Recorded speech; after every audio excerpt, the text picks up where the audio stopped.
तो जैसे रुक्मिणी ने समझाया और तारा ने उसका कहा मान के माँ की शरण में, माँ के भक्ति में लीन होकर माँ की भक्ति करके ही अपना जीवन सफल करने के लिए माँ के चरणों की सेवा करने लगी। बोलो साचे दरबार की। तो जैसे ही उसने मन्नत मांगी, माँ मैं आपका पूजन जागरण कराऊंगी, मेरे बेटा हो जाए। माँ ने उसकी प्रार्थना को स्वीकार किया। फल स्वरूप 10वें महीने उसके गर्भ से एक अत्यंत ही सुंदर बालक ने जन्म लिया। परंतु दुर्भाग्यवश रुक्को को माता का पूजन जागरण कराने का ध्यान ही नहीं रहा, सब भूल गई। जब वह बालक 5 वर्ष का हुआ तो एक दिन उसे माता निकल आई, जो चेचक बोला। रुक्को दुखी होकर अपने पूर्व जन्म की बहन तारामती के पास आई और बच्चे की बीमारी का सब वृत्तांत कह सुनाया। तब तारामती ने कहा, तू जरा ध्यान देकर देख कि तुझसे माता के पूजन में कोई भूल तो नहीं हुई। इस पर रुक्को ने जो 5 वर्ष पहले माँ की मन्नत मांगी थी, उसने अपना अपराध स्वीकार कर लिया और मन मन में निश्चय किया कि बच्चे को आराम आ जाए तो मैं जागरण अवश्य कराऊंगी। बोल साचे दरबार की। भगवती की कृपा से बच्चे को दूसरे ही दिन से ठीक हो गया। तब रुक्को ने देवी के मंदिर में जाकर पंडित जी से कहा कि मुझे अपने घर में माता का जागरण कराना है, अतः आप मंगलवार को मेरे घर पधार कर कृत्यार्थ करें। और पंडित जी बोले, अरे रुक्को, तू यहीं पे 5 रुपए दे जा, हम तेरे नाम के मंदिर में ही जागरण करवा देंगे। तू नीच जाति की स्त्री है, इसलिए हम तेरे घर जाकर देवी का जागरण नहीं कर सकते। रुक्को ने कहा, हे पंडित जी, माता के दरबार में तो कोई ऊंच नीच का कोई भी भेद नहीं होता, तो वह सब भक्तों पर समान रूप से कृपा करती हैं, अतः आपको कोई ऐतराज नहीं होना चाहिए। इस पर पंडित जी ने आपस में विचार करके कहा कि यदि महारानी तारामती तुम्हारे जागरण में पधारे तब तो हम भी स्वीकार कर लेंगे। यह सुनकर रुक्को महारानी के पास गई और सब वृत्तांत कह सुनाया। तारामती ने जागरण में सम्मिलित होकर स्वीकार कर लिया। जिस समय रुक्को पंडित जी से कहने गई थी महारानी जी जागरण में आवेंगे, उस समय सैन नाई वहाँ था। उसने सब सुन लिया और महाराजा हरिश्चंद्र को जाकर सब बात सुना दी। राजा को सैन नाई पर विश्वास नहीं हुआ। महारानी भंगियों के घर जागरण में नहीं जा सकती। फिर भी परीक्षा लेने के लिए उसने रात को अपनी उंगली पर थोड़ा सा चीरा लगवा दिया, जिससे नींद ना आए। तारामती ने जब देखा कि जागरण का समय हो रहा है परंतु महाराज को नींद नहीं आ रही है, तो उसने माता वैष्णो देवी से मन ही मन प्रार्थना की, हे माता, आप किसी की उपाय से राजा को सुला दीजिए ताकि मैं जागरण में सम्मिलित हो सकूं, क्योंकि जो कोई जागरण का आने का निमंत्रण स्वीकार कर लेता है उसको जरूर पहुंचना होता है। राजा को नींद आ गई। तारामती रोशनदान से रस्सा बांधकर महल से उतरी और रुक्को के घर जा पहुंची। उस समय जल्दी जल्दी के कारण रानी के हाथ से रेशमी रुमाल तथा पांव का एक कंगन रास्ते में ही गिर पड़ा। उधर थोड़ी देर बाद राजा हरिश्चंद्र की नींद खुल गई। वह भी रानी का पता लगाने के लिए निकल पड़ा। उसने मार्ग में कंगन व रुमाल देखा। राजा ने दोनों चीजें रास्ते में उठाकर अपने पास रख ली और जहाँ जागरण हो रहा था वहीं जा पहुंचा। एक कोने में चुपचाप बैठकर दृश्य देखने लगा। जब जागरण समाप्त हुआ तो सबने माता की अरदास की और सब उसके बाद प्रसाद बांटा गया। रानी तारामती ने जब प्रसाद मिला तो उसकी झोली में रख लिया। यह देख लोगों ने पूछा, आपने प्रसाद क्यों नहीं खाया? यदि आप नहीं खाएंगी तो कोई भी प्रसाद नहीं खाएगा। रानी बोली, तुमने प्रसाद दिया वह मैंने अपने महाराजा के लिए रख लिया, अब मुझे मेरा प्रसाद दे दो अब की बार प्रसाद लेकर तारा ने खा लिया। इसके बाद सब भक्तों ने प्रसाद खा लिया। इस प्रकार जागरण समाप्त करने के पश्चात रानी तारामती महल की ये तरफ चल पड़ी। तब राजा ने आगे से रास्ता रोक लिया और कहा, तूने नीचों के घर का प्रसाद खा रखा है और अपना तो धर्म भ्रष्ट कर लिया है, अब मैं तुझे अपने घर में कैसे रखूं? तूने तो कुल की मर्यादा और प्रतिष्ठा का भी ध्यान नहीं रखा। जो प्रसाद तू अपनी झोली में रख मेरे लिए लाई है, उसे खिलाकर मुझे भी अपवित्र करना चाहती है। तो तारामती ने माँ से अरदास की कि हे माँ, मेरी लाज रखना। जैसे ही तारा रानी ने माँ से विनती की तो माँ ने उसकी कैसे लाज रखी, माँ से कैसे विनती करती है। बोलो साचे दरबार की हेरी मेरी लाज राख महारानी, तेरे रोज भरूंगी पानी। हेरी मेरी लाज राख महारानी, तेरे रोज भरूंगी पानी। हेरी तेरे रोज भरूंगी पानी, हेरी तेरा रोज भरूंगी पानी। हेरी मेरी लाज राख महारानी, तेरे रोज भरूंगी पानी। हेरी मेरी लाज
लाज रखने वाली माता तेरी सराई। तो जैसे ही तारा ने झोली खोली तो तारा की झोली में तो फूलों का और मखाने का छुआरे का प्रसाद था। ऐसा देखकर हरिश्चंद्र भी हैरान रहे, क्योंकि उसने देखा था, उसने झोली में जो प्रसाद डाला था वो मांस का था। माँ की जैसे भी करिश्मा देखा तो माँ के दर्शन के लिए वो भी ललायित हो गया। तारामती ने जो ही झोली खोली, राजा देखकर आश्चर्यचकित हुआ। झोली के अंदर जो भी भगवती की कृपा से प्रसाद के स्थान पर चंपा, गुलाब, गेंदे फूल, कच्चे चावल, सुपारियां दिखाई दी। उसी समय राजा ने रानी से कहा, तारा, जिस भगवती माँ की तू पूजा करती है, जिसे तू पूजती है, उस माँ भगवती के मुझे भी दर्शन करा रही, मैं भी दर्शन करना चाहता हूँ। रानी बोली, माँ भगवती के प्रत्यक्ष दर्शन पाने के लिए बहुत ही बड़ा त्याग होना चाहिए। रानी बोली, हे राजा, ये रास्ता बहुत कठिन है, यहाँ अपने जिगर के टुकड़े का मुंह भी छोड़ना पड़ता है।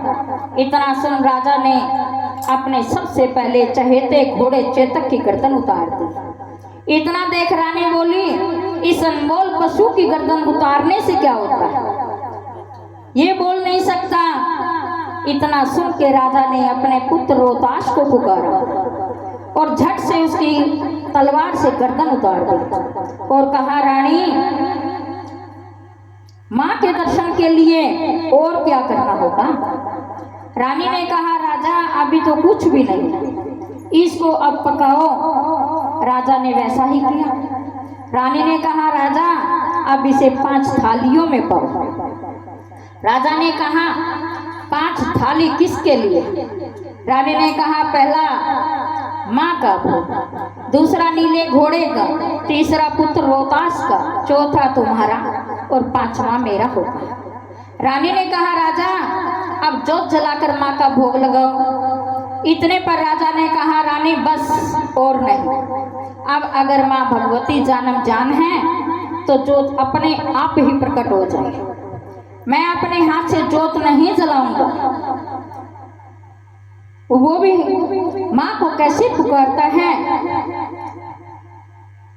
माँ के दर्शन पाने के लिए, और क्या कहता है, वो मेरा दिल भक्ति में भटके कैसे, ओ मेरा दिल भक्ति बिन भटके कैसे, ओ मेरे नैन तरस बिन तरसे से, हो मेरे नैन तरस बिन दया तेरी कर रहे भगत पुकार, मैयारी मेरी आ जान, मेरे कर रहे भगत पुकार, मैयारी मेरी आ जान, ओ मेरा दिल भगते बिन भटके कैसे, हो मेरे नैन तरस बिन तरस से, हो तेरी कर रहे भगत पुकार, मैयारी मेरी आ जान, हो तेरे कर रहे भगत पुकार, मैयारी मेरी आ जान, हो तेरा ध्यान